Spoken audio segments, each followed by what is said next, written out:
Hello, world and universe. This is Jay Sherm, and in today's episode of Future Tech, I want to ask the question, what is real in a world of social constructs? Because social constructs are created in society. They aren't objective reality, and they only mean something because the people in society say that they mean something. Or a large group of people, they agree and they accept the meaning. But in the end, social constructs and everything in this world or this universe isn't real. So my question today is, what is real? And if you're not familiar with social constructs or you don't know what this episode's really about, here's a simple example. For those of you listening, I'm holding up a bottle of water. Or, see, the social construct would say that this is actually called a thermos of some sort because it has a different kind of lid, okay? But inside is water. Tastes like water, looks like water. It must be water because the social construct throughout time has told humans that this clear liquid is called water. This plastic thermos with an orange lid is in fact a thermos with an orange lid. Why? Why is this called a thermos? Why is this color called orange? That's not real. This could be called a Wiblox. This color, maybe not even the word color. Maybe it's not even the word color. Maybe it's Shlila. And maybe this is not even orange. Maybe it's Booba. You know, like we made up words to describe things. And this may not even be water. Why is it hydrogen and oxygen? Who made up those chemical names? So what if water wasn't water? What if it was, some other word? Yala. Maybe that is the way you say water in a different language. I don't know. But a social construct is anything. Why is an apple an apple? Why is a banana a banana? Why are you a girl and I'm a boy? Simple question. Why are there genders? Why are there religions? Why are there adults and children? Who's to say that if you're 50 years old, you are now an adult? Or if you're 18 years old in some countries, you're an adult? Why isn't it that if you're 4 years old, you're old enough to do certain things? Because society told us until you reach a certain age, you are not allowed to vote or drive or drink alcohol, etc. Another great example as to, at least in my opinion, some of the most ridiculous things that have become the norm, right, is a simple handshake. Or in Europe, you kiss someone on both cheeks. Who came up with that as the standard greeting? Like, hello, and then shaking their hand. Nice to meet you. That's not real. We made that up. So what should be real or what is real? Right? When you look at when you look at everything around you, your computer, your paintings on the wall, your pets, your animals, your clothing, right? Who's to say that overalls at one point were in fashion, or high heel shoes? Why are high heel shoes in fashion? Why are ripped jeans at one point in fashion? Why do people, fix their eyebrows and all sorts of things? This goes on and on. There's a million things that people socially accept as a real part of their life. And it's normal. They're like, yeah, this is normal for me. This is what reality is. In fact, none of it. We literally live in a fake world where everything is made up. It's a big fairy tale. So again, I'm going to ask this question. I've been kind of procrastinating because I'm trying to get your wheels spinning. I want to see if you guys know what is real. If you do know what is real, I want you to put it in my comments. I'll ask again at the end, but I'm telling you now, while you're listening, put it in the comments. Tell me what you think is real. I'm about to tell you what I think is real. The first step to understanding what is real, and keep in mind, I'm not an expert in the scientific stuff here, but this is just from my research and from really wanting to learn more about reality, is a lot of it is emotion based. And there's a caveat.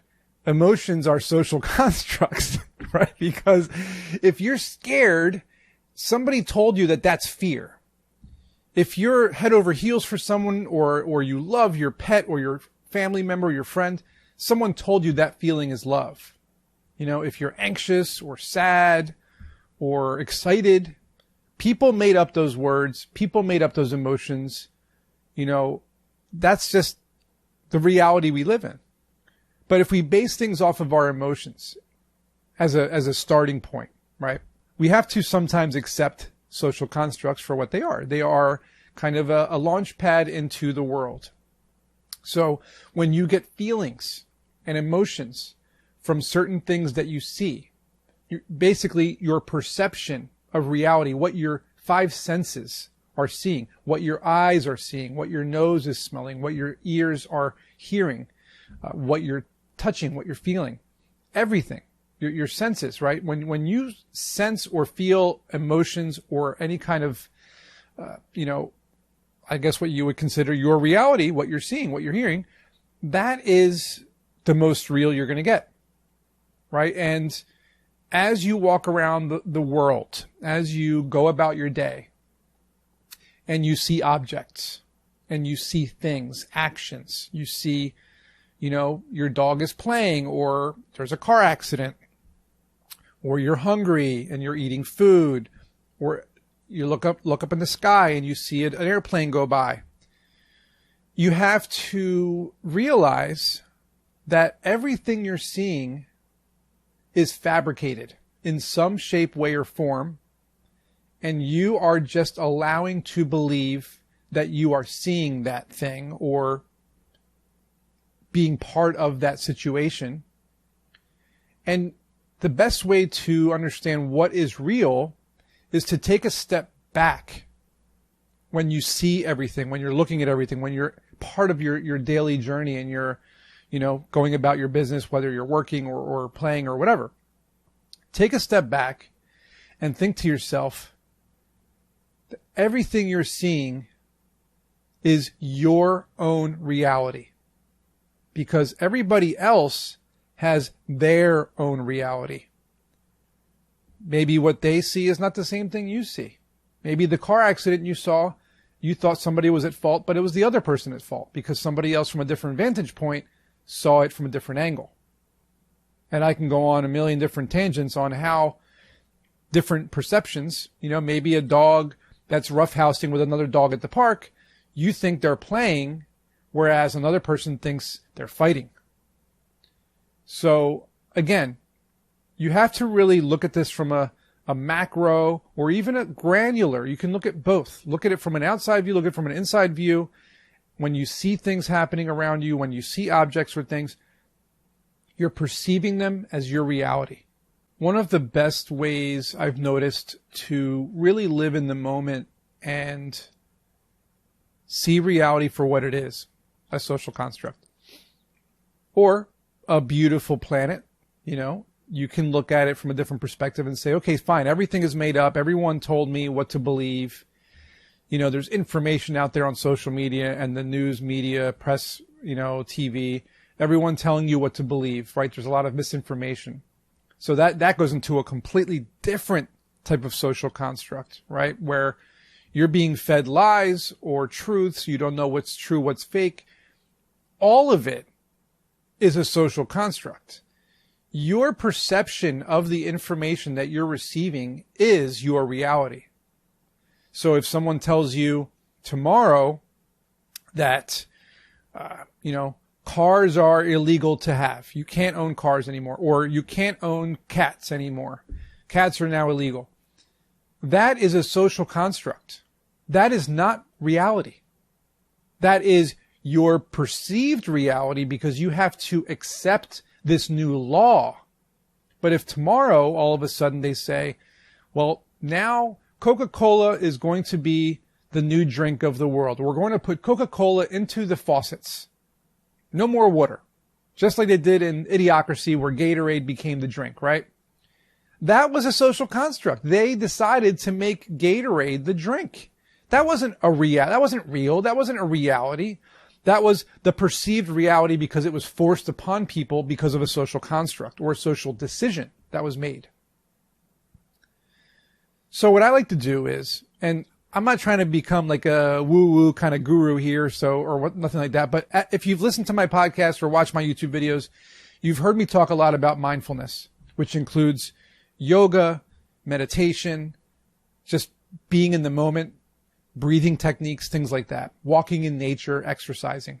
I do all of those things on a daily basis because it does help ground me. It does help me remove myself from the social constructs that I am bombarded by every single day that I have to accept or perceive as my reality. So when you wake up in the morning, instead of rushing through your day, take a few minutes to simply sit with your eyes closed and breathe deeply. I'm going to do it now for a couple seconds.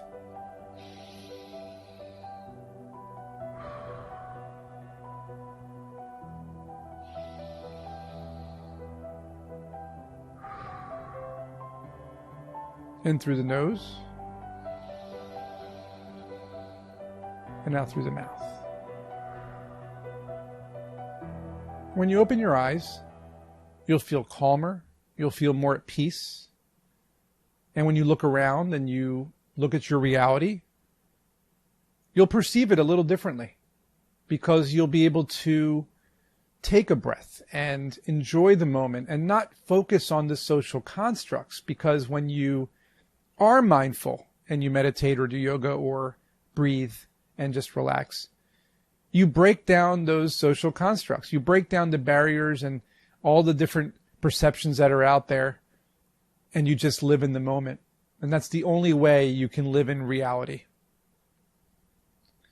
Hopefully this wasn't too, mystical for you or whatnot. I hope that you learned something from my opinion based on social constructs. And as always, like I said, leave me some comments. I want to hear what you think about social constructs. Tell me your silliest social construct. What do you think is crazy? Why do you think that a certain social construct, why should we believe it's real? Why are we forced to believe certain things are real? Whether it's gender, religion, politics, family stuff, friend stuff, jobs, anything. Leave it in the comments. I will respond. I'm curious to hear what you think. And as always, I will see everyone in next week's episode.